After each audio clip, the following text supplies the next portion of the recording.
my walk with God, and He's taking me through growing pains. He is showing me, and He is raking me through the coals. I won't even say it is fun to feel because it has made me feel overwhelmed. It has made me irritable, agitated, frustrated, intimidated, inferior. It's made me feel, how can I say this? Overwhelmed too. And growing pains is what is to make us better. It's scenarios in our lives, obstacles in our lives that push us closer to God because our troubles are supposed to push us closer to God and make us conform into the image of Christ. And I was just like, Lord, if you're gonna show me all of me. And He was showing me that my biggest issue is that I'm afraid of being kicked out of the church, to be honest. I'm afraid that people will not accept me and the call and the gift that is on my life, which in tune I become disobedient to God because he's told me two things to do on two different occasions and I didn't do it because I was so scared that they were going to reject me and treat me a certain way that I didn't do it. And I remember those rides home, those 2 days, because I cried like a baby.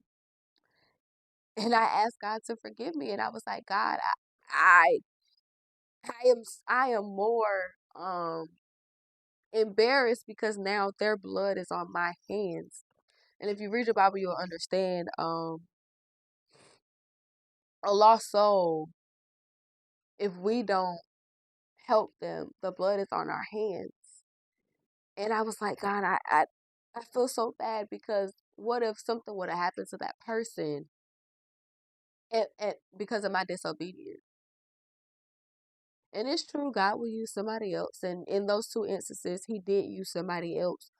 But I was like, Lord, really snatch my fear because now I'm dropping the ball.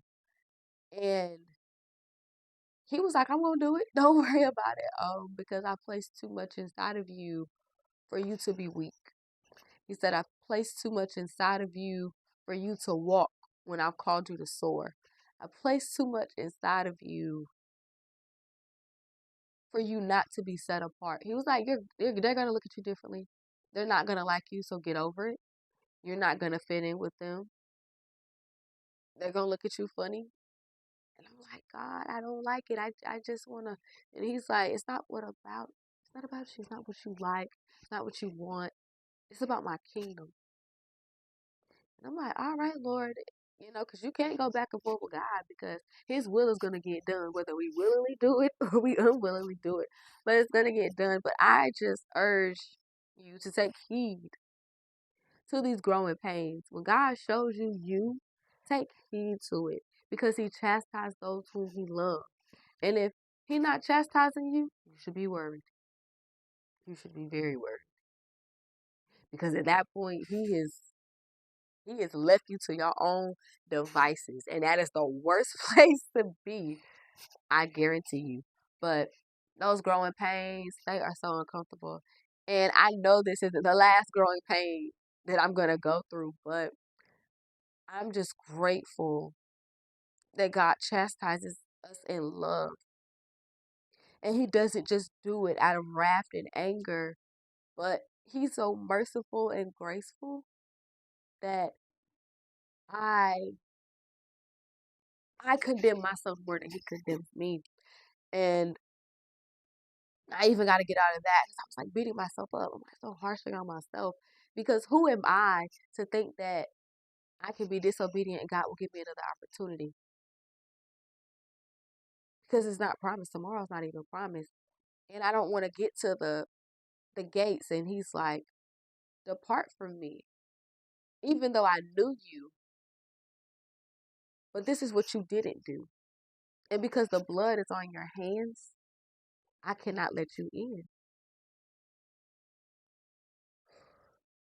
This has been an uncomfortable This has been an uncomfortable time for me because I'm losing friends. Well, I won't even say friends, but I'm losing people. I'm losing momentum to do certain things. I'm losing my feelings to even be involved with certain things or certain people. And I just want to be alone. And I've always been that way, but now I want to be alone for a reason. Before, I wanted to be alone because I was hurting. But now I want to be alone because I desire more time with Jesus. I desire to be better. I want people to look at me and say, she carries the love of God in her. Or because of her, I was able to experience God's compassion through a human. Or she was the angel sent from God to be a blessing unto me. I know I'm not perfect, but I want to be more and more like Christ. And I know it takes me being uncomfortable, me being shaped, me being molded, and Him pressing on me. And I heard this song yesterday, and it was like, let it be so. And as I was riding in the car, I'm like, you know what, Lord? Let it be so. In me. If you got to strip me, if you got to yank me, break me, reshape me, and remold me, let it be so. I don't want to be the person I was 2 days ago, 2 years ago. I want to be bold and fearless, not just sometimes, but all the time. I don't want to just be on fire when I'm with other fire or when I get so in tune in the spirit in my prayer that I'm on fire. I want to be on fire when the moments that I'm in the store and He's like, go do this. I'm like, yeah, I'm ready to do it. Like, I want to get my yes man back because I can't love God and say I love Him and worship Him in spirit and in truth. I'm not obedient to Him. And I'm thankful that He shows me myself and He lets me know I still got use for you. Still got some work I got to do in you. And this morning, He told me that there are greater things He wants to do through me. And I gotta get in position and it requires my obedience. And my obedience is what is going to open doors for me. And it's simple stuff. And that's the crazy part. Isn't it the crazy that the simplest thing God asks us to do, or the simplest thing God wants to remove from us, is the hardest for us? Why is that? But let your troubles and your obstacles bring you closer to God. Let it be the reason why you want to be more loving and more compassionate and more graceful and more humble and kind. Not nice, but kind.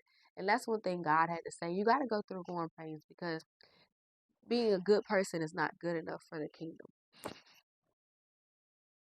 I didn't create you to be good. I created you to be just in the image of Christ, which is perfect. So until I get you there, I'm not going to stop working through you, for you, and on you. I'll be